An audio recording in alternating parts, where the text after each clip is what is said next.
68 लाख लाडक्या बहिणी अपात्र, सरकारचे 12,240 कोटी वाचणार.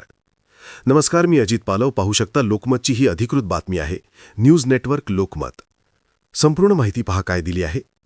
मुंबई विधानसभा निवडणुकीच्या तोंडावर सुरू करण्यात आलेल्या लाडकी बहीण योजनेतील लाभार्थी महिलांच्या ई-केवायसी प्रक्रियेत 68 लाख महिला अपात्र ठरल्या आहेत. या महिलांनी ई-केवायसी केले नसल्याने त्या या योजनेत बसत नव्हत्या, हे आता स्पष्ट झाले आहे. या योजनेत 2,43,00,000 महिलांनी नोंदणी केली होती आणि त्यांना दरमहा 1,500 रुपये मदत मिळत होती. त्यामुळे सरकारी तिजोरीवर वर्षाला 43,740 कोटी रुपयांचा बोजा येत होता.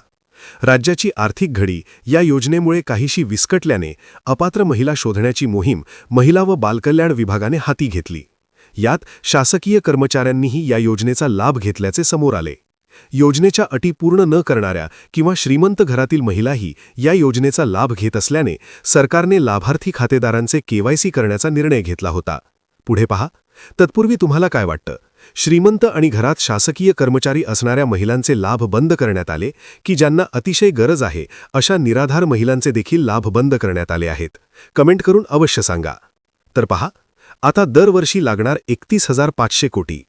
ई-केवायसीसाठी 31 मार्च 2026 पर्यंत दिलेल्या मुदतीत 1,75,00,000 महिलांनी केवायसी पूर्ण केली, तर उर्वरित 68 लाख महिलांनी केवायसी केली नाही.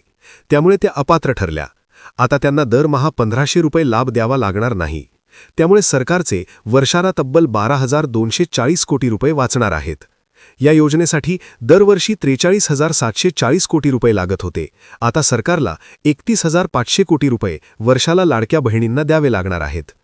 ई-केवायसीला मुदतवाढ. लाडकी बहीण योजनेत ई-केवायसी करताना चुकीचा पर्याय निवडलेल्या लाभार्थींना आता दुरुस्तीसाठी 30 एप्रिल 2026 पर्यंत मुदत देण्यात आली आहे. ही मुदत 31 मार्चपर्यंत होती. ई-केवायसी दुरुस्तीसाठी ही शेवटची संधी असेल, असे महिला व बालकल्याण मंत्री अदिती तटकरे यांनी सांगितले. आता येथे प्रश्न आहे की मुदत वाढवून दिली तरी वेबसाईटवर ई-केवायसी दुरुस्त होताना दिसत नाही, याचा अर्थ काय समजावा? केवायसी दुरुस्ती करायला गेल्यानंतर येथे पाहू शकता अशा प्रकारचा मेसेज अजूनही येतो. हा आधार क्रमांक ई-केवायसीच्या दुरुस्तीच्या यादीत नाही. मग मुदत वाढवून फायदा तो काय?